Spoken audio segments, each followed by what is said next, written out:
الحمد لله رب العالمين والصلاة والسلام على سيد الأنبياء وأشرف المرسلين وعلى آله وأصحابه ومن تبعهم بإحسان ودعا بدعوتهم واهتدى بهديهم واستنى بسنتهم بإيمان ويقين وحب وخلوص وعاطفة والطموح وحماس إلى يوم الدين وبعد. قال الله عز وجل في كلامه المجيد: فاذكروني أذكركم واشكروا لي ولا تكفرون. وقال رسول الله صلى الله عليه وسلم: المسلم من سلم المسلمون من لسانه ويده أو كما قال عليه الصلاة والسلام. আজকে গাজীপুর জেলার টঙ্গী ২৭-৫১ নম্বর ওয়ার্ডের ইমাম ওলামা মাশায়েখ বৃন্দের আহ্বানে এই ২৭ মাদ্রাসার সালানা ইসলামী মহাসম্মেলন, এতে যিনি সভাপতিত্ব করছেন বিশিষ্ট মেহমানবৃন্দ, স্টেজে উপবিষ্ট আলেম ওলামা পীর মাশায়েখ, মাদ্রাসার মুহতামিম মুহাদ্দিস মুফতি মুদারিস বৃন্দ, এলাকার সম্মানিত ইমাম খতিব এবং সমাজের সিনিয়র বয়স্ক নাগরিকবৃন্দ, বিশেষ করে স্কুল কলেজ ইউনিভার্সিটি মাদ্রাসার ছাত্রবৃন্দ এবং তৌহিদি জনতা, আলহামদুলিল্লাহ দীর্ঘ প্রায় ২ বছর করোনা কোভিড-19 রোগের জন্য পৃথিবীর সব কার্যক্রম স্থগিত এবং বন্ধ ছিল। এর মধ্যে যাদের হায়াত শেষ এমন অনেক লোক চলেও গিয়েছেন। বিভিন্ন কারণেও আমাদের অনেক মুমিনা দুনিয়া থেকে বিদায় হয়েছেন। আমরা সবাই রূহের মাগফিরাত কামনা করি। আল্লাহ রাব্বুল আলামিন আমাদেরকে একটি সুন্দর ব্যবস্থাপনায় এবং এমন একটি মৌসুমে, যা পুরো গরমও নয় শীতও নয়, এমন মিশ্র এবং মধ্য নাতিশীতোষ্ণ বলে এমন একটি সময়ে আমাদেরকে আল্লাহ তাআলার কালাম এবং তার রাসূল সাল্লাল্লাহু আলাইহি ওয়াসাল্লাম এবং ওনার অনুসারী সাহাবা তবে তাবিঈনের জীবন দিশা প্রখ্যাত এবং বড় বড় উলামায়ে কেরামের কাছ থেকে শোনার এবং বোঝার, তাদেরকে দেখার তৌফিক দিয়েছেন। সবাই বলি আলহামদুলিল্লাহ।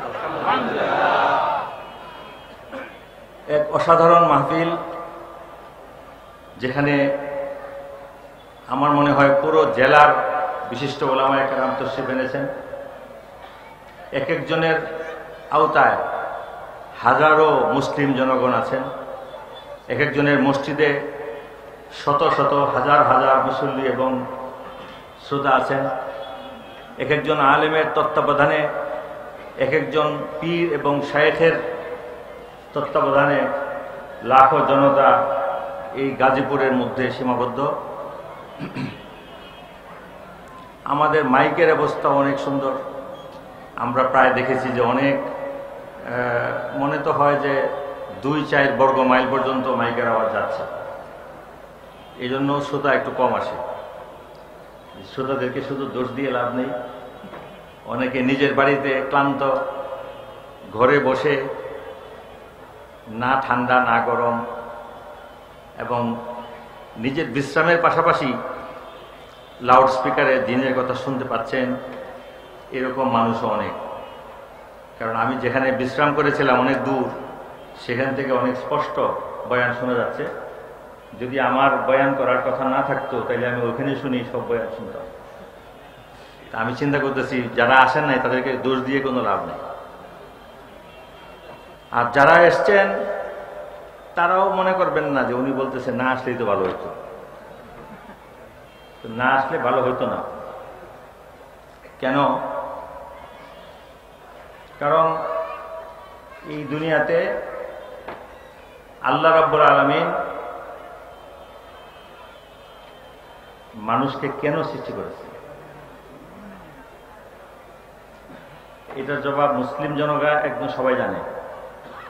যে কেউ বলবে যে ইবাদতের জন্য, আল্লাহ নিজে বলছেন ওমা খালাকতুল জিন্না ওয়াল ইনসা ইল্লা লিয়াবুদুন, আমি মানুষ এবং জিন জাতিকে একটিমাত্র উদ্দেশ্যেই সৃষ্টি করেছি, যেন তারা আমার ইবাদত করে।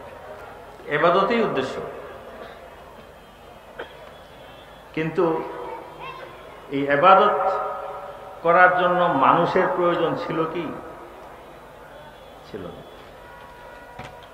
কারণ আল্লাহ তাআলা নিজেই বলেছেন কোরআন শরীফে যে আসমান এবং জমিনের মধ্যে তোমাদের জানা অজানা যত বস্তু এবং প্রাণী আছে, যত পদার্থ এবং যত ম্যাটার আছে, সবাই আল্লাহ তাআলার তাসবিহ করতেছে। কিন্তু মানব জাতি তোমরা তাদের তাসবিহ কি করতে পারো না, বুঝতে পারো না। তো বোঝা গেল যে শুধু ইবাদতেই আল্লাহর কি না, মূল উদ্দেশ্য না। যে জন্য আল্লাহ সুবহানাহু ওয়া তাআলা তিনি এর আগে জিন জাতিকে সৃষ্টি করেছিলেন। কোটি কোটি বছর এই পৃথিবীর পরিচালনায় মূল চরিত্র, মূল নায়ক ছিল কারা? জিন। কিন্তু জিন জাতি আল্লাহ তাআলার যে আশা, যে লক্ষ্য উদ্দেশ্য, যে ফরমান, যে প্রত্যাশা, সেটা পূরণ করতে তারা ব্যর্থ হয়েছে। ব্যর্থ হওয়ার দরুন আল্লাহ জিন জাতিকে প্রধান আসন থেকে সরিয়ে আনাচে কানাচে দূরে সরিয়ে দিয়েছে এবং মূল মঞ্চ, মূল আসন, মূল খেলাফত, মূল পরিচালনা এবং আল্লাহর তরফ থেকে বাকি সৃষ্টি জগতের উপর কর্তৃত্ব তাদেরকে মুসাক্কার করে, তাদেরকে ব্যবহার করে, তাদেরকে ভোগ করার জন্য আল্লাহ হযরত আদমের মাধ্যমে ইনসানকে তৈরি করেছে। যে মানব জাতি তারা আসলে কিন্তু সবার চাইতে দুর্বল। মানুষের শক্তি, ক্ষমতা এবং তাদের পাওয়ার অন্যান্য প্রাণীর চেয়ে বেশি না কম? কম। কারণ মানুষ হলো পৃথিবীতে বহিরাগত। মানুষ কি পৃথিবীর মানুষ না, মানুষ হলো জান্নাতের। এবং তাদেরকে আল্লাহ তাআলা কিছু সময় পরীক্ষা করার জন্য এখানে প্রেরণ করেছে। লিয়াবলুয়াকুম আইয়ুকুম আহসানু আমালা, আল্লাযী খালাকাল মাউতা ওয়াল হায়াতা লিয়াবলুয়াকুম আইয়ুকুম আহসানু আমালা। আল্লাহ বলেন যে মৃত্যু এবং জীবন, এই দুইটা ব্র্যাকেট আমি তৈরি করেছি, একটা মৃত্যু আর একটা জীবন। তো এই আয়াতের মধ্যে সূরা মুলকে আল্লাহ তাআলা আগে বলছেন আল্লাযী খালাকাল মাউতা, কিন্তু আমরা দেখি যে আগে হয় হায়াতা, পরে আমরা কি করি? মৃত্যুবরণ করি। কিন্তু আল্লাহ তাআলা বলছেন বাস্তব কথা, আসল কথা, আল্লাযী খালাকাল মাউতা। কারণ আমরা সবাই কিন্তু দুনিয়ায় আসার আগে মৃতই ছিলাম। কি ছিলাম? দুনিয়ায় আমাদের আগমনের আগে আমরা এক জায়গায় ছিলাম, সেখানে আমরা মৃত এবং অস্তিত্বহীন, এবং আমাদের এই শরীর দেহ ছিলই না, শুধু আমাদের আত্মা, আমাদের রূহটাই ছিল, স্পিরিট। এবং সেখান থেকে মৃত্যু থেকে আমরা জীবন লাভ করেছি ৬০-৭০ বছরের জন্য। কতদিনের জন্য? নাইলে ৮০-৯০ বছরের জন্য। যদি আপনাদের রাগ হয় তাহলে ১২০ বছরের জন্য, এর বেশি তো না। বললো যে হুজুরে ৬০-৭০ বললো, আমি তো এখন ৯০ হয়ে গেছি। যান, আপনার সুবিধার্থে বললাম ১২০ বছরের জন্য। ১২০-এর নিচে আছে সবাই। তো এই যে আমাদেরকে একটা জীবন তিনি দিলেন, সেই জীবনের আগেও আমরা কি ছিলাম? লাম ইয়াকুন শাইআম মাযকুরা, হাল আতা আলাল ইনসানি হিনুম মিনাদ দাহরি লাম ইয়াকুন শাইআম মাযকুরা। উল্লেখ করার মতোই কিছু ছিলাম না, আমরা উল্লেখ করার মতোই কিছু ছিলাম না এখন থেকে ১০০ বছর আগে। কিন্তু আমাদেরকে মওত এবং হায়াত, এবং এরপরে আরেকবার হায়াত আছে আমাদের, যে মুহূর্তে আমরা মৃত্যুটা বরণ করব সামনে, সেই মৃত্যুটাকে আমরা মনে করি মৃত্যু, কিন্তু আল্লাহ তাআলা বলতেছেন, আল্লাহ রসুল বলতেছেন যে লাহিয়াল হায়াওয়ান, ওইটাই হলো বাস্তব জীবন। বলেন সুবহানাল্লাহ। আল্লামা ইকবাল বিশ্বের শ্রেষ্ঠ দার্শনিক কবি, তিনি বলছেন মौत को समझा है गाफिल इख्तिताम जिंदगी, मौत को समझा है गाफिल इख्तिताम जिंदगी, दरअसल मौत है सुबह दवाम जिंदगी। दरअसल मौत है सुबह दवाम जिंदगी, যে অনন্তকালীন যে জীবন, সেই জীবনের ভোর এবং সকালবেলা হলো আমার মৃত্যুর দিন। আর দুনিয়ার মানুষ মনে করে যে আমার জীবনটাই বোধহয় আজকে শেষ হয়ে সন্ধ্যা হয়ে গেছে। তা আমাদের অস্থায়ী জীবনের শেষ আর চিরস্থায়ী জীবনের সূচনা। এই জন্য আসলে কোনটা মৌত কোনটা হায়াত সেটা আমরা বুঝবই না। আগে ছিলাম একরকম মৃত, এখন আছি আরেক রকম মৃত। এখনো যে আমরা জীবিত আছি এটা ঠিক না, এখনো আমরা কি আছি, আরেক রকম মৃত আছি। বিজ্ঞানীরা বলেন যে দুনিয়াতে আমরা চোখে যা দেখি সেগুলি হলো 3%। কত? 3%। আবার আমাদের পাশেই এমন কিছু মখলুকাত আছে যার 97% আমরা চোখ থাকতেও দেখি না। 97% আমরা চোখ দিয়েও দেখি না। তাইলে আমরা কি দেখি?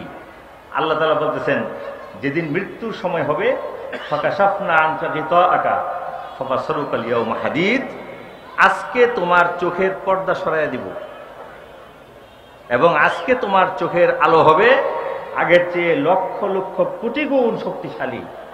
ফাবাসারুকা আল-ইয়াওমা হাদীদ, হাদ্দুন মানে ধারালো, হাদীদ অর্থ হলো প্রখর দৃষ্টি। তো মৃত্যুর সময় আমাদের চোখের সামনে আখিরাতের সমস্ত জিনিস যখন ভাসবে, তখন কি আমরা মারা যাব নাকি নতুন জীবন লাভ করব? এই জন্য মৌত এবং জীবন কি সেটা নিয়ে যদি 3 ঘন্টা আলোচনা করি আর সমস্ত আলেম যদি আমার সঙ্গে মুনাজারা করেন, তাহলে তারা এইটা জীবন নাকি এইটা মৃত্যু এটা প্রমাণ করতে পারবে। কথা বুঝেন তো? আমরা এখন কিন্তু এক ধরনের জীবনে আছি। এরকম জীবন তো এই ফুল গাছেরও আছে না? এই যে কারেন্ট, তারও কি আছে? একটা প্রাণ। যে দুর্বা ঘাসের মধ্যে আমরা বসেছি তারও কি আছে? একটা প্রাণ আছে। যে ধান খেতে আমরা হাঁটি সেই ধানেরও কি আছে? একটা প্রাণ আছে। যে পাখি আমরা দেখি তারও প্রাণ আছে।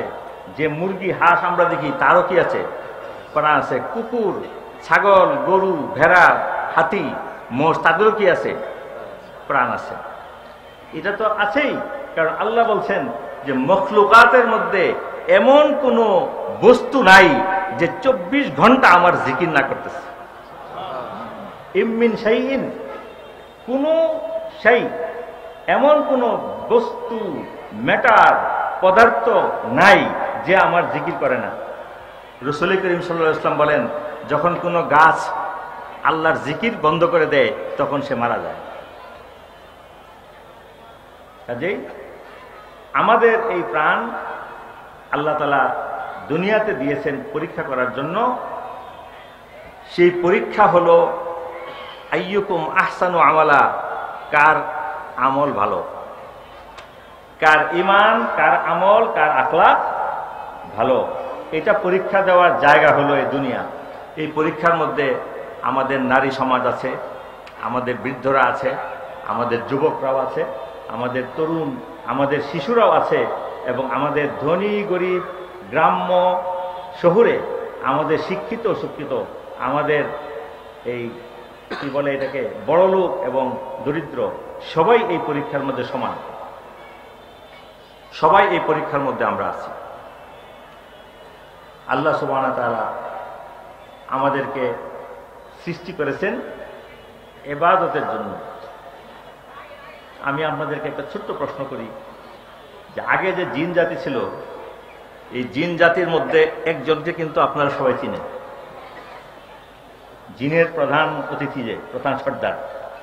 আগের জিন জাতির লক্ষ কোটি জিনের মধ্যে একজন জিন এমন যে আগুনের তৈরি জিন হওয়া সত্ত্বেও সে আল্লাহ তাআলার 7 আকাশের মধ্যে চলাফেরার সুযোগ পাইত এবং সে সমস্ত জিনের সর্দার হওয়ার পর দুনিয়াতে যত এলেম আল্লাহ তাআলা দান করছেন সবকিছু A to Z সে হাসিল করেছিল, সবচেয়ে বড় আলেম। বুঝেন তো, আমাদের আগে আদম আলাইহিস সালামের আগে সেই জিন সাহেব উনি আল্লাহর দেওয়া সমস্ত এলেমের মধ্যে আল্লামা হয়ে গেছে।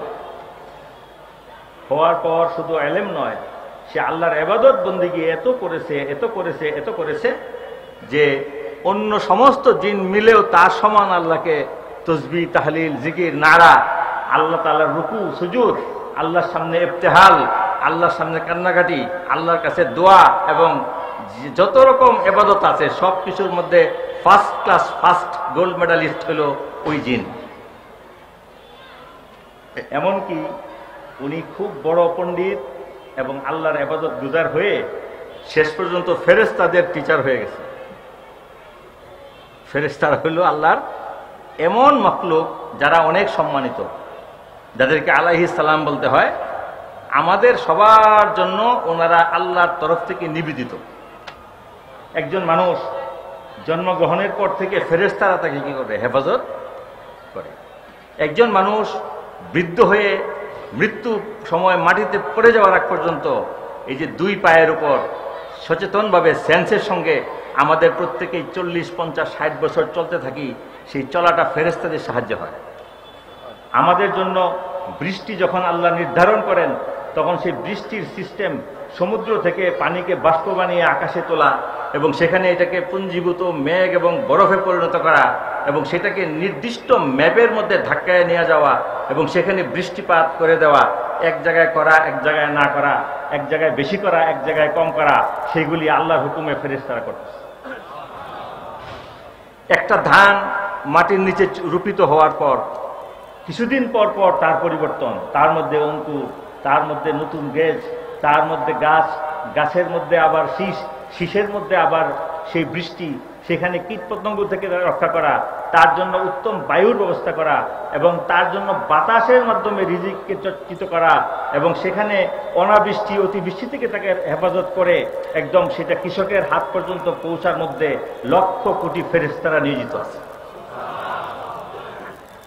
এবং আমার আপনার শ্বাস জীবনের শুরুতে মায়ের পেটে যখন স্টার্ট হয়েছিল মেশিন, সেই মেশিন পৃথিবীতে 1 সেকেন্ডের জন্য বন্ধ হয় না। নিঃশ্বাসের মেশিন বন্ধ হয়, ঘুমের মধ্যেও কি হয়? সচল থাকে। ডাক্তাররা যদি বেহুশ করে ফেলে একজনরে অপারেট করার আগে 8 ঘন্টার জন্য বেহুশ করে, যখন ব্রেন কাটে তখন 12 ঘন্টার জন্য করে। হার্ট যখন ওপেন করে, বুক খুলে যখন হার্ট বের করে সেখানে নতুন রাস্তা ড্রেন করে, বাইপাস করে, তখনও 6, 7, 8 ঘন্টা বেহুশ রাখে। সেই বেহুশের সময়ও সব কিছু বন্ধ থাকে কিন্তু শ্বাস বন্ধ থাকে। শ্বাস চলতে, শ্বাস যদি একবার বন্ধ হয় তাহলে কি স্টার্ট নেওয়া যায়?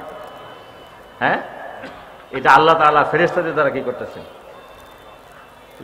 এটাকে চালু রেখেছে। তো এই ফেরেশতা সাহেব উনি আল্লাহ তাআলার কাছে গিয়ে এমন বেশি এলেম এবং ইবাদত তার যে এই ফেরেশতারা যারা গুনাহ করতে পারেন না, যারা আল্লাহর নাফরমানি করার ক্ষমতাও রাখেন না, যাদের মধ্যে আল্লাহ শুধু আনুগত্য দিয়ে তৈরি করেছেন, আল্লাহর হুকুম, আল্লাহর আরশ, আল্লাহর এই সৃষ্টি জগৎ সব কিছুকে ফেরেশতারা ধরে রেখেছে। আমাদের যে পৃথিবী আছে, এই পৃথিবীটা কি কোনো কিছুর উপর রাখা?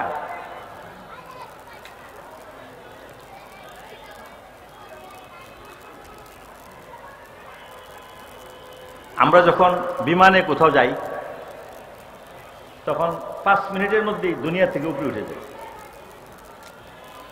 এবং এটা আরো 15-20 মিনিটের মধ্যে দেখা যায় দুনিয়াটা ছোট হয়ে একটা ফুটবল হয়ে গেছে। আর কিছুক্ষণ পরে পৃথিবী দেখা যায়। তখন 21 ঘন্টা যদি আমেরিকা চলতে থাকেন আপনি বুঝবেনই না যে আপনার ডান বাম উপর নিচে কিছু আছে, শুধু খোলা আকাশ। আবার সেই ম্যাপ, আবার সেই দেশ। আর এখন তো ম্যাপ দেখতে হয় না পাইলটরা অটো বিমান চালায়, অটো। অনেক সময় অনেক পাইলট আমার সঙ্গে আলাপ হয়, উপরে এসে ঘুরতে থাকে। আমরা বলি যে এই তুমি এখানে হাঁটাহাঁটি করতেছো কেন, বিমান চলে কেমনে? সে বললো যে বিমানে একজন কো পাইলট বসা আছে, এটা অটো চলতেছে। গ্লোবাল পজিশনিং সিস্টেম আছে, জিপিএস, গ্লোবাল পজিশনিং সিস্টেম।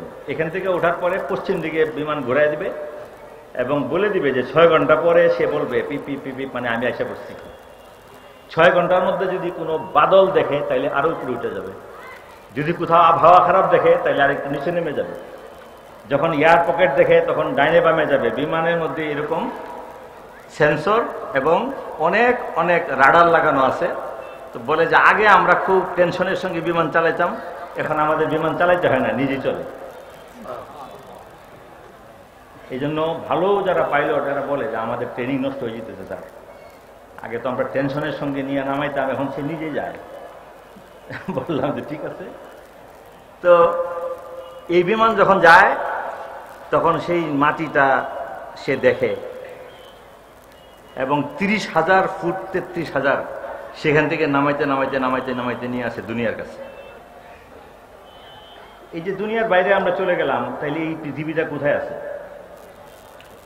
পৃথিবী, চন্দ্র, সূর্য, গ্রহ, নক্ষত্র যা আমরা জানি অথবা জানি না সেগুলি পৃথিবীর যতগুলি ধূলিকণা আছে পৃথিবীতে, এর চাইতে বেশি তারকা আছে। সারা মখলুকাতের মধ্যে যতগুলি ধূলিকণা আছে তার চাইতে বেশি বেশি বেশি বেশি সূর্য চন্দ্র আছে। সেগুলি আবার প্রথম আকাশের নিচে। ইন্না যায়্যানা সামা দুনিয়া বিমাসাবিহা, আল্লাহ বলেন যে তোমাদের নিকটের আকাশকে আমি গ্রহ নক্ষত্রের বাতি দিয়ে সাজায় রাখছি। অনন্ত অসীম অসীম অসীমের পরে দ্বিতীয় তৃতীয় চতুর্থ পঞ্চম সপ্তম আকাশ, সেই আকাশের পরে হলো আল্লাহ তাআলার আরশ। সেই আরশের কাছে এই জিন মৌলানা সাহেব আল্লামা বুজুর্গ সাহেব পৌঁছেন গিয়ে। চিনেন তো সবাই নাকি? এর নামটা বলতেছি না মজার জন্য, নাম বললে তো সবাই শেষ। গিয়ে পৌঁছার পর সে আল্লাহ বললেন ঠিক আছে, আমার যে ফেরেশতা জগৎ, সেই ফেরেশতা জগতের মহাসম্মানিত, তারা নূরের তৈরি, তবুও তুমি যেহেতু মৌলানা সাহেব এবং অনেক বড় ইবাদত গুজার, তাদের সঙ্গে তুমি থাকো। ফেরেশতাদের সাথে চলাফেরার অধিকার তিনি লাভ করছেন। এলেমের মধ্যে সর্বোচ্চ না, আর ইবাদতের মধ্যে কি সর্বোচ্চ? তাহলে ওনাকে আল্লাহ তাআলা আবার সেই মহান সাম্রাজ্য থেকে লাথি দিয়ে বিদায় করতে হয়েছে কেন? কি ছিল না ওনার মধ্যে? কঠিন প্রশ্ন। ইবাদতের জন্য তো জিনরাই ছিল, তা আমাদেরকে বানাইছেন কেন? ইবাদতের জন্য তো এই চন্দ্র, গ্রহ, নক্ষত্র, এই মাইক, বাল্ব যা আছে সব আল্লাহ তাআলার জিকিরের মধ্যে আছে। তাহলে আমাদের মতো এরকম লোকজনকে বানাইছেন কেন?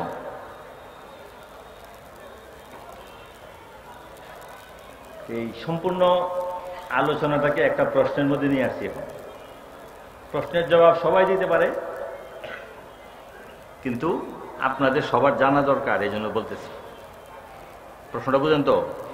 ইবাদতের মধ্যে শ্রেষ্ঠ আমরা সব মানুষ মিলাইও তার সমান পারবো না, আর আল্লাহ তাআলার এলেমের মধ্যেও সে শ্রেষ্ঠ।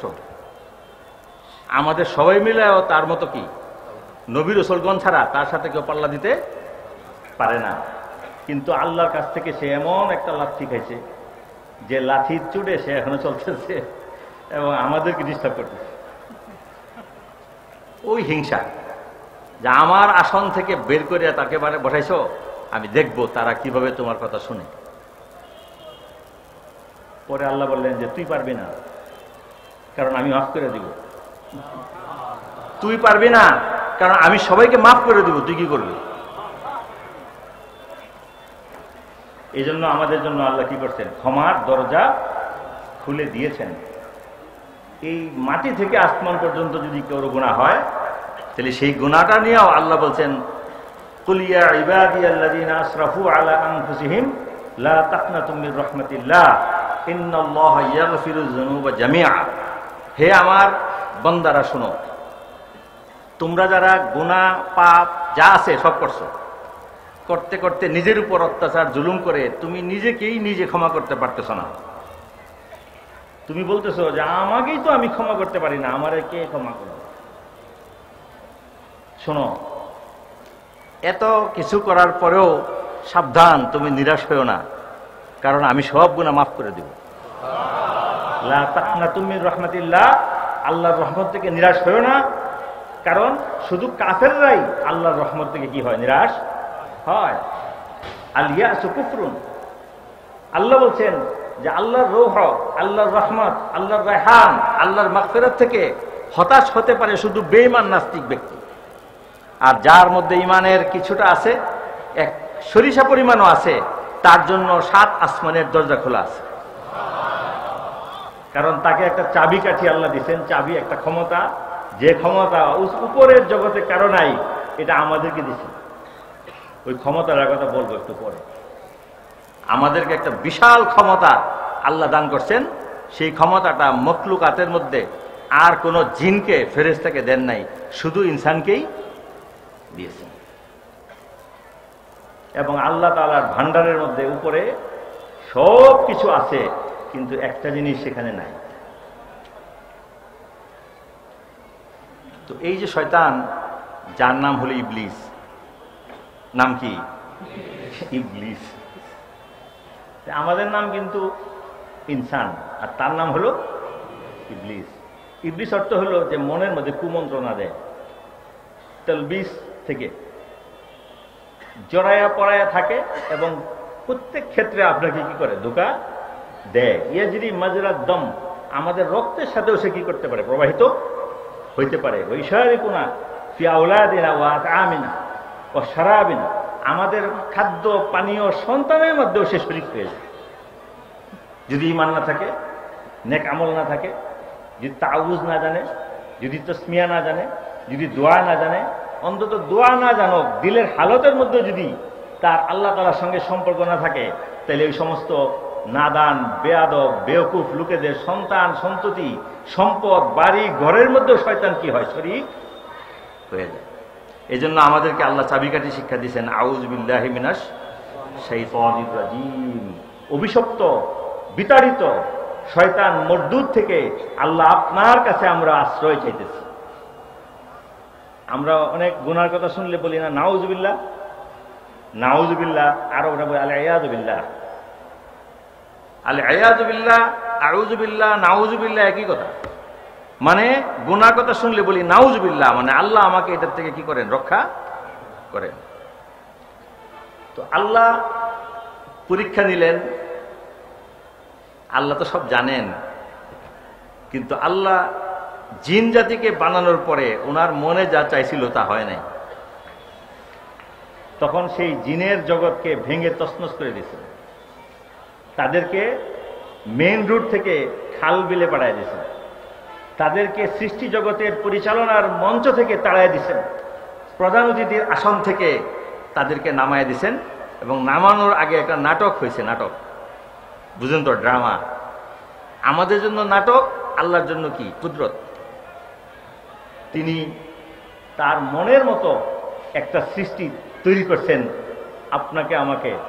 আমরা তো আল্লাহর হাতে প্রথম তৈরি হই নাই, আমাদের প্রথম পিতা এবং মাতাকে কি করছেন? নিজের হাতে। ইন্নাল্লাহ খালাকা আদম বিয়াদিহি, আল্লাহ তাআলা নিজের কুদরতের হাতে আদম আলাইহিস সালামকে তৈরি করছেন 60 গজ লম্বা করে। 60 গজ লম্বা, জেরাউন 18 ইঞ্চিকে বলে এক জেরা, তাহলে 60-18 ইঞ্চি কত? এরকম লম্বা, এরকম সুন্দর, এরকম সুপুরুষ, বয়স প্রথম দিনই হলো 33 বছর। কত? প্রথম দিনই কত বয়স? 33 বছরের যুবক। আল্লাহ তাআলা তার মনে যত সৌন্দর্য আছে সবকিছু দিয়ে আদমকে তৈরি করেছেন। তৈরি করার পর জুমার দিন আসর থেকে মাগরিবের সময়ের মধ্যে, টাইমটা কত সুন্দর, আসর থেকে মাগরিব। এই সময় কিন্তু শুক্রবারে প্রত্যেক মুসলমানের অন্তরের মধ্যে একটা ভাব আসে। আসর থেকে মাগরিব, শাইখুল হাদিস জাকারিয়া রহমতুল্লাহ আলাইহি তিনি সারা জীবন শুক্রবারে আসর থেকে মাগরিব কেউ সাথে কথা বলতেন না,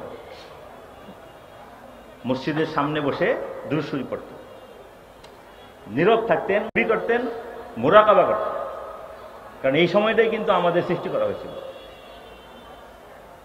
আর এই সময়টা কিন্তু খুব সুন্দর। সারা দিন রাতের মধ্যে সবচেয়ে বেশি মডেল টাইম হলো আসর থেকে মাগরিব, সূর্য ডুবে ডুবে। আমরা যখন মারা যাব 30-40 বছর পরে আমাদের এখানে সবাই প্রায় মারা যাবে। 1 সেকেন্ডের থেকে নিয়ে 50 বছরের মধ্যে যারা শ্রোতা তারা সবাই কি মারা যাব আমরা। অন্তত যারা একদম ছোট্ট শিশু তারা থাকবে। তো মৃত্যু আপনার যখনই হোক, ফজরে হোক, তাহাজ্জুদের সময় হোক, 12টা হোক, 11টায় হোক, রাত 9টা, 10টা, মাগরিব, আসর, জোহর, বিকাল 3টা, 11, 12, সকাল 9টা, 8টা, 6টা, 5টা, যখনই হোক, আপনার মৃত্যুর পরে আপনাকে কয়েক ঘন্টায় কি করবে? দুনিয়াতে থাকতে দিবে। কথা বুঝুন তো? তখন কিন্তু এক সময় আপনাকে নিয়ে একা ছেড়ে দিবে।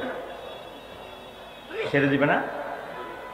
ছেড়ে দেওয়ার পর যখন আপনাকে বিদায় করার শেষ মানুষটা চলে আসবে এবং দেখা যাবে যে তারা 40 কদমের মতো সরে গেছে,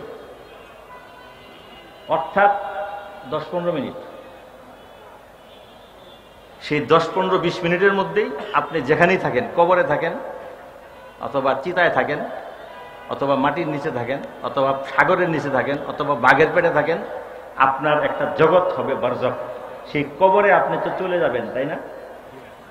এবং সেখানে যখন একাকী আপনার ঘুমটা ছুটবে তখন আপনি বুঝবেন না যে আমি মারা গেছি। মনে করবেন যে আমি এতক্ষণ বেহুশ ছিলাম, এতক্ষণ কি আমি সেন্সলেস ছিলাম। এবং কবরে প্রথম চোখ খোলার পর আমরা সবাইকে যখনই কবর সবাই দেখতে পারবো সময়টা হলো মাগরিবের আগে আগে। বলেন সুবহানাল্লাহ। সবাই কি দেখতে পারবো? কবরের ভিতরে সময়টা হলো মাগরিবের আগে আগের সময়ে, যেমন পশ্চিম আকাশে লাল হলুদ লালিমা হয়, তখনের সময়টা কি আমরা কবরের প্রথম ঘুম ভাঙলে দেখতে পাবো। তখন 2 ভাগ হবে, জান্নাতি জাহান্নামী 2 ভাগ হবে ওই সময়। প্রথম মৃত্যুর সময় তো কিছু আলামত হয়ে গেছে। রূহ মানে নেক ফেরেশতারা নিছেন নাকি জাহান্নামীরা নিছেন, এটার পরীক্ষা কিন্তু প্রথমেই হয়ে গেছে। দ্বিতীয় পরীক্ষা হলো চোখ যখন খুলবে তখন যারা যারা ইমানদার তারা তাড়াতাড়ি বলবে যে আহা এতক্ষণ ঘুমাইলাম, আসরের নামাজ তো কাজা হয়ে গেল। যে ব্যক্তি এই কথাটা বলবে সেই ব্যক্তির প্রশ্ন উত্তর একদম পানির মতো সহজ।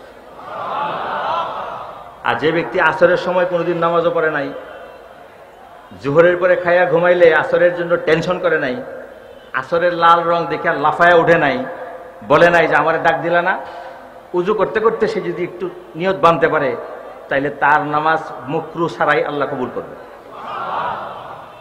কারণ যখন জাওয়ালের লালিমা দেখা দেয় তখন সমস্ত নামাজ পড়া মুকরু ইল্লা আশ্রয়মিহি, ইল্লা আশ্রয়মিহি, ওই নির্দিষ্ট ব্যক্তির আসরের নামাজের নিয়তটা কি তার জন্য জায়েজ। তো আমরা আসরের নামাজের সময়ে অস্থির হই কিনা সেটা দিয়ে চিন্তা করে দেখেন যে কবরের প্রথম আঘাতে কি হবে। যাক, এটা বলা উদ্দেশ্য না। সেই সময়ে আদম আলাইহিস ইসলামকে শুক্রবারে আসরের পরে ইয়াউমুল জুমআ সমাবেশের দিন আল্লাহ যখন পৃথিবী এবং এই সৃষ্টি জগৎ তৈরি করছেন তখনও আল্লাহ তাআলা 12টা মাস নির্ধারণ করছেন। 12 মাস কিন্তু মানুষের গুণা বানায় নাই। 12 মাস কে নির্ধারণ করছেন? আল্লাহ। ইসনা আশারা শাহরান, আল্লাহ 12 মাস নির্ধারণ করছেন। ইয়াউমা খালাকাস সামাওয়াতি ওয়াল আরদ, আসমান জমিনকে সৃষ্টি করেছেন যখন কোটি কোটি কোটি কোটি অনন্ত বছর আগে, তখনই বলছেন মাস হবে 12টা এবং সেগুলি চাঁদের দ্বারা চলবে, হয় 29 নাইলে 30, 28 নাই 31 নাই। ঠিক আছে? এবং এই সপ্তাহের দিনগুলিও আল্লাহ তাআলা 7 দিন বানাইছেন। জুমার দিন আদমকে বানানো সমস্ত ফেরেশতারা যারা ওখানে প্রবেশাধিকার আছে অ্যাসেম্বলিতে সব বসা, আল্লাহ তাআলা আদম আলাইহিস ইসলামকে নিজের, আল্লাহ তাআলার কোনো বাম এবং ডান নাই, বুঝলেন? আল্লাহ তাআলার পুরাটাই কি ডান। ওনার কোনো বেশেবে সাইড নাই, ডিস্টার্বিং সাইড নাই। আল্লাহ তাআলার সব কিছু কি ডান। তো আল্লাহ তাআলা তার হাতে এই পুতুলটার মধ্যে রূহ দিছেন। রূহ দেওয়ার সাথে সাথে এই মাটির পুতুলটা আমাদের মতো কাঁচা শরীর হয়ে গেছে, এবং তাকে আল্লাহ তাআলা আগেই জান্নাতের একটা লুঙ্গি একটা চাদর পরায় রাখছিলেন ইহরামের মতো। আদম আলাইহিস সালাম যখন সৃষ্টি হয় তখন 33 বছরের যে যুবক, তিনি কি ফেরেশতা এবং আল্লাহর সামনে উলঙ্গ হয়েছিলেন? তার সেই মূর্তির মধ্যেই আল্লাহ তাআলা কি করছিলেন? ইহরাম পরায়া দিছিলেন, যেটা সমস্ত নবীগণের পোশাক এবং আমাদের হাজিগণের পোশাক। আরাফার ময়দানে যে ড্রেসে থাকে সেই ড্রেসে আল্লাহ তাআলা একটা ইজার এবং একটা রিদা হযরত আদমকে পড়াইছেন। আদম আলাইহিস সালামের হাড় থেকে রক্ত সঞ্চালন শুরু হয়ে কিডনি কাজ করতেছে, ফুসফুস শ্বাস নিতেছে, অক্সিজেন চলতেছে, লিভার রক্ত পাম্প করতেছে, ব্রেনের সার্কিটগুলি একটা একটা করে চালু হয়েছে। তিনি চুপচাপ করে আস্তে করে চোখ দিয়ে চাইছেন, চাইয়া দেখতেছেন যে আল্লাহ রাব্বুল আলামিন। তখন আল্লাহ তাআলা ওনাকে বলছেন, আদম, তোমাকে তো আমি সব কিছু শিক্ষা দিব, প্রথম তুমি বলো আসসালামু আলাইকুম। কি শিখেছেন? আসসালামু আলাইকুম। তখন ফেরেশতারা বলতেছে ওয়া আলাইকুম আসসালাম ওয়া রাহমাতুল্লাহি ওয়া বারাকাতুহু। প্রথম আদম সৃষ্টি হওয়ার পর বলছেন কি? আসসালামু আলাইকুম। কোন মুসলমান যদি প্রতিদিন 20 জন মানুষকে সালাম দেয় তাহলে মৃত্যুর সাথে সাথে বেহেশতে যাবে। আরেকটা রাওয়ায়াতে 40 জন। আসলে এখানে জন না, মানে অধিক। আমার দেখা হয়েছে 300 জনের সঙ্গে, তা আমি কি 40 জনকে দিয়ে আমি চুপ হয়ে যাব? আর আমার দেখাই হয় না 3 জনের সাথে, তাইলে কি আমি 20 জন বানাইতে পারবো? এর অর্থ হলো যে আফসুস সালাম, তোমরা অধিক কি করো? সালামের প্রচলন করো। কারণ আল্লাহ তাআলা সেই সালাম এবং শান্তির ভান্ডার আদম আলাইহিস সালামের কাছে দিয়ে বলছেন যে এটা ফেরেশতাদেরকে দাও। এরপরে আদম আলাইহিস সালামের পা থেকে মাথা পর্যন্ত শরীরটা সঞ্চালিত হয়েছে। সঞ্চালিত হওয়ার পর প্রথম তিনি একটা হাসি দিচ্ছেন। হাসি বুঝুন তো? হাসি দেওয়ার সাথে সাথে বলতেছে আলহামদুলিল্লাহ। আল্লাহ খুশি হয়ে গেছে, তারে যে আমি শিক্ষা দিছি সে তো প্রথমেই শূন্য শুরু করছে। উনি হাসি দিয়ে কি বলছেন? আলহামদুলিল্লাহ। সব ফেরেশতা জিবরাইল সহ বলে ইয়ারহামুকাল্লাহ, ইয়ারহামুকাল্লাহ। ফেরেশতারা কি করছেন? জবাব দিয়েছেন। পরে আদম আলাইহিস সালাম আবার জবাব দিচ্ছেন ইয়াহদিকুমুল্লাহ ওয়া ইউসলিহু বালাকুম। ইয়াহদিকুমুল্লাহ, আল্লাহ তোমাদেরকে হেদায়েত করুন, পথে রাখুন, ওয়া ইউসলিহু বালাকুম, এবং তোমাদের অন্তরকে সোজা করে দেন। তোমাদের মন টন আমাদের দিকে কি থাকুক, ভালো থাকুক। কারণ মন খারাপ করার লোক এখানে আছে একজন। তখন আল্লাহ তাআলা বলছেন যে এই আমি আমার জ্ঞানের একটা ছটা, আমার কর্তৃত্বের একটা খেলাফত, বিশ্বজাহানকে ব্যবহার করার বুদ্ধি এবং জ্ঞান এবং নীতি নিয়মের সঙ্গে সেটার প্রধানমন্ত্রীকে আমি তৈরি করেছি আদম মাটি থেকে। এখন আমার প্রতি যারা শ্রদ্ধাশীল তারা তাকে নত হয়ে সালাম জানাও। তখন সমস্ত ফেরেশতারা মাথা নত করে আল্লাহর হুকুমে আদমকে কি করছেন? ভক্তি জানাইছেন। ইল্লা ইবলিস, আল্লাহ বলেন যে শুধু ইবলিস আমার কথাটা শুনে নেন। আবা ওয়াস্তাকবারা ওয়া কানা মিনাল কাফিরিন, সে আমার কথা অস্বীকার করলো এবং সে অহংকার দেখাইল। সে বলে যে আল্লাহ, আপনি আমাকে কেন বলেন এই মাটির আদমকে সিজদা করতে? ওরে তো বানাইছেন প্যাক কাদা বৃষ্টির পচা, মিন সুলাল মাই মাহিন এবং মিন তিনিন লাজিব, এরকম কাদা কর্দমাক্ত গন্ধযুক্ত পায়ে পাড়ানো পচা প্যাক দিয়ে বানাইছেন। ও খালাক্তানি মিন নার, আমাকে বানাইছেন আগুন থেকে। আগুন কি মাটির সামনে নত হয়? সেই কথাটা কিন্তু কোরআনের মধ্যে আল্লাহ বলে দিচ্ছেন যে সে ব্যারিস্টারি করছিল। আল্লাহ বললেন তোমার 1,00,000,000 বছরের ইবাদত এবং 1,00,000,000 পৃষ্ঠার এলেম এক লাথিতে বাতিল করে দিল। উখরুজ, এই আমার আকাশের লাহুতি জগৎ থেকে তুই গেট আউট, এবং কিয়ামত পর্যন্ত আমার অভিশাপ তোর উপর, এবং অবশ্যই তুই তওবা করলেও মাফ হবে না, তুই জাহান্নামী। তো আদম আলাইহিস সালাম এই পরীক্ষার মধ্যে টিকলেন, পাশ করলেন, না এলেমের জন্য না ইবাদতের জন্য। কারণ এলেম ওই মাস্টারের কি ছিল, আরো অনেক বেশি ছিল, মুআল্লিমুল মালায়েকা। আর ইবাদতও তার কি ছিল, অধিক ছিল। ও ইবাদত করতো যে তা আল্লাহর অনুগত ছিল, তাই না? কারণ সে যদি লক্ষ কোটি বছর ইবাদত করে থাকে, তাইলে কি সে আল্লাহর আনুগত্য ছাড়া করছে? আর আল্লাহ সম্বন্ধে তার চাইতে বেশি কে জানে? আমরাও জানি না, নবীগণ ছাড়া। কারণ আল্লাহর ঊর্ধ্ব জগতের সব আসন, সব ডিপার্টমেন্ট, সব অ্যাসেম্বলি তার চিনা আছে। আল্লামা ইকবাল, কবি শায়ের মোহাম্মদ ইকবাল, উনি বলছেন যে কেন আমাদেরকে বানাইছেন, সেই তৃতীয় জিনিসের অভাবে শয়তান শয়তান হয়ে গেছে। বড় আলেম, বড় আবেদ হওয়ার পরেও, আল্লাহর দরবারে কাছাকাছি যাওয়ার পরেও, আল্লাহর পরামর্শ মিটিংয়ে সামিল হওয়ার পরেও, আদমকে বানানোর সময়ও থাকার সময়ও সে যে রিজেক্ট হইল, বাতিল হয়ে গেল, তার দুইটা জিনিসের তাকে রক্ষা করতে পারে নাই, একটা জিনিসের অভাবে।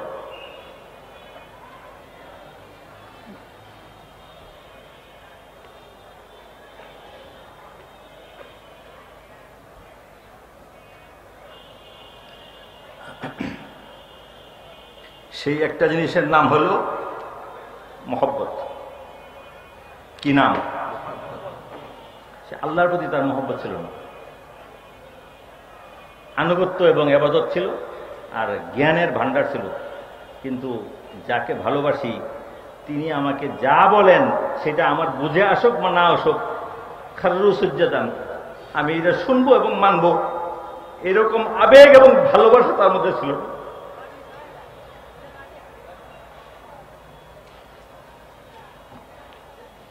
এই জন্য কবি ইকবাল বলেন, দর্দে দিল কে লিয়ে বানায়া হে ইনসান, দর্দে দিল কে লিয়ে বানায়া হে ইনসান, वरना इबादत के लिए कम न था कर्रूबियां। আল্লাহর জন্য কানবে এবং আল্লাহ থেকে দূরে থাকার সময় অস্থির থাকবে এবং আল্লাহর কাছে আবার যাওয়ার জন্য ছটফট করবে। এই জন্য মানুষকে বানাইছেন, যেটা জিনের মধ্যে ছিল না।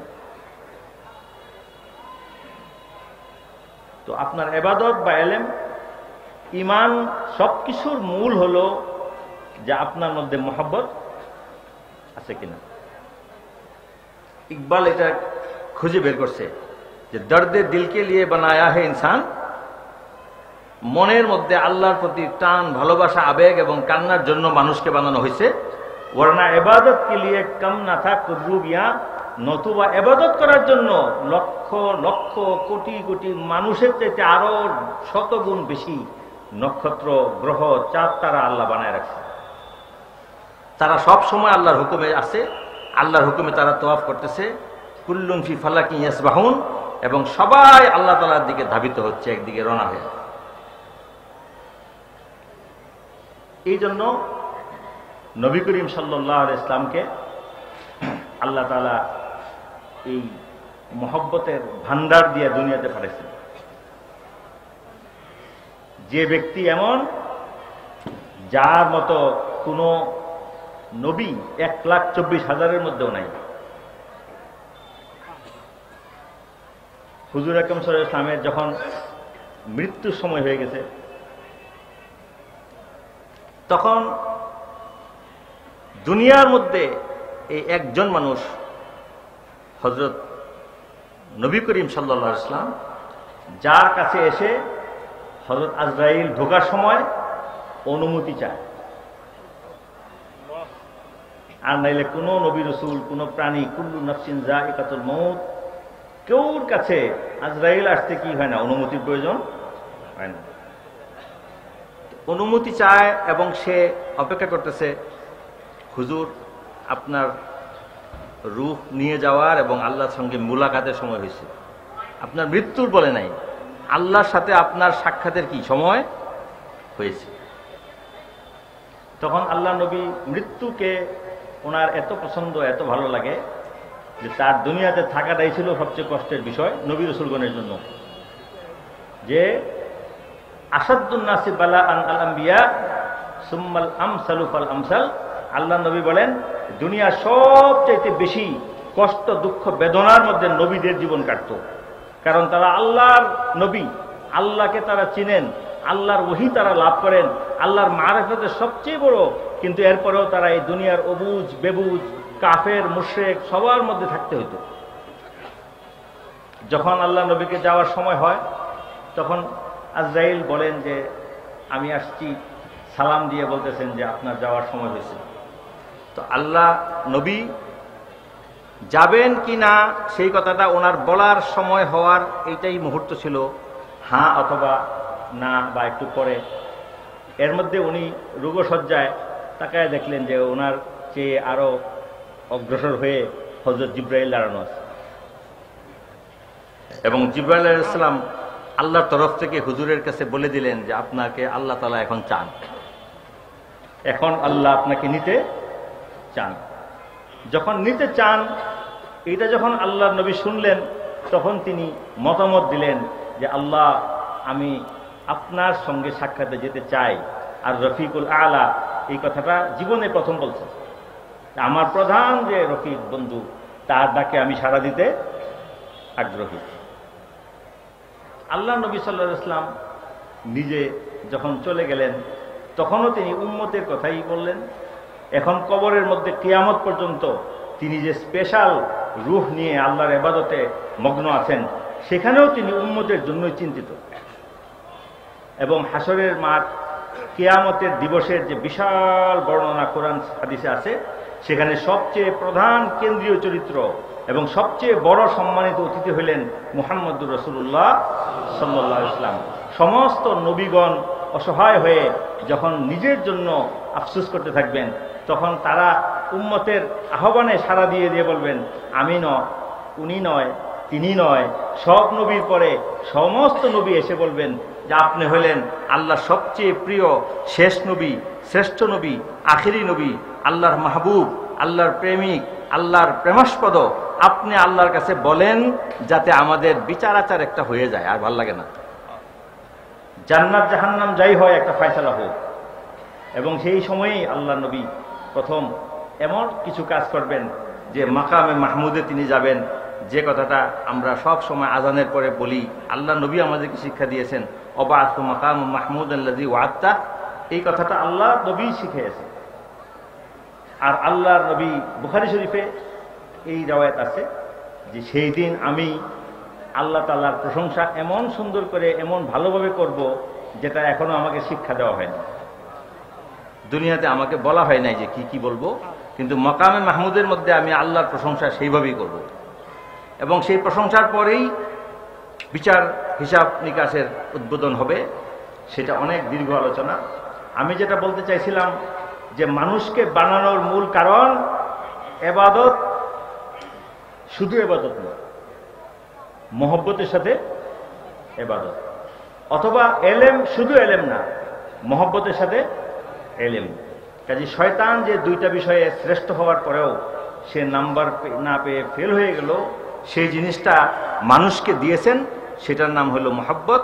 আর মহব্বত এমনই এক জিনিস যে জিনিসটা মানুষেই শুধুমাত্র সেটাকে বহন করতে পারে, এবং মানুষ বহন করতে পারে বলেই আল্লাহর নবী, সাহাবায়ে কেরাম তাকে যেভাবে মহব্বত করেছেন, এইগুলি আপনারা ওয়াজের মধ্যে আরো 20 বছর শুনতে থাকেন, আপনাদের কাছে এটার মিষ্টি শেষ হবে না যে সাহাবীগণ রাসূলকে কিভাবে মহব্বত করছে।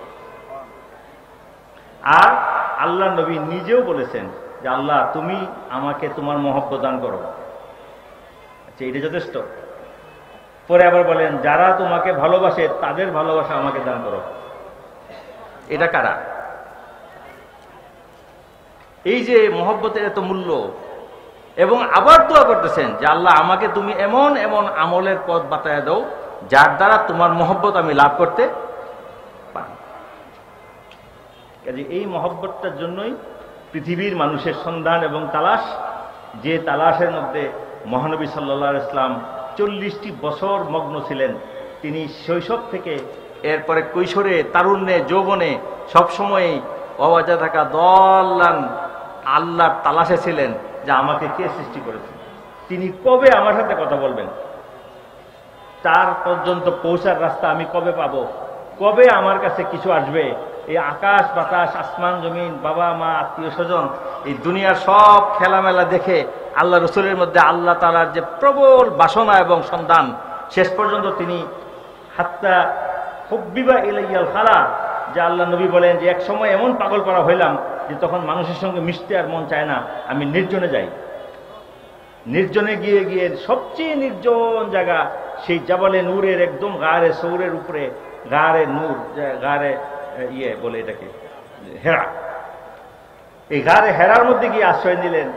অনেক মাস সেখানে রইলেন। ওনার বিবি খাদিজা সেই পাহাড়ের উপর গিয়ে ওনার খাদ্য পৌঁছে দিতেন, যেখানে কোনো যুবক পুরুষ গেলেও তার দম বের হওয়ার মতো অবস্থা। সেখানে আল্লাহ তাআলার সাথে তার প্রথম যখন যোগাযোগ হয় সেটাই হলো মহব্বত। আর আল্লাহ তাআলা তখনই বলছেন যে আমাকে তুমি খুঁজতেছিলে ফাহাদা, তখন আমি তোমাকে পাওয়াই দিছি। অবাজাদাকা দল্লান, অনেক জাহেল মূর্খ, অনেক ইংরেজি শিক্ষিত লোক কুরআন শরীফের ইংলিশ তর্জমা, বাংলা তর্জমা করে এরা বলে যে তোমাকে পেয়েছিলাম গুমরাহ, পরে হেদায়েত করেছি। এখানে দল অর্থ হারিয়ে যে ব্যক্তি, বাচ্চা হারায় যায়, বাবার মা দরজা খুলে, বাবা মার ঘরকে খুঁজে। দল, তোমাকে আমি আমার তালাশে সন্ধানে, আমাকে পাওয়ার জন্য তুমি উদ্ভ্রান্তের মধ্যে ঘুরতেছিলে, ফাহাদা, তখন আমি তোমাকে ধরা দিছি। এটাই হলো মারেফত। কাজেই আমি কথা আর দীর্ঘায়িত করব না, কারণ আমি আসলে আলোচক না, বক্তা না, কিন্তু আসলে 27 শব্দটা কিন্তু খুব ভালো। একটা হলো 27, 27 শব্দ কি 26-এর পরে 27, এরকম না। ফার্সি এবং উর্দুতে 27 অর্থ হলো প্রশংসা। 27 অর্থ কি? হামদ 27, হামদ সানা ও 27। 27 শব্দটা ফার্সিতে কি? প্রশংসা।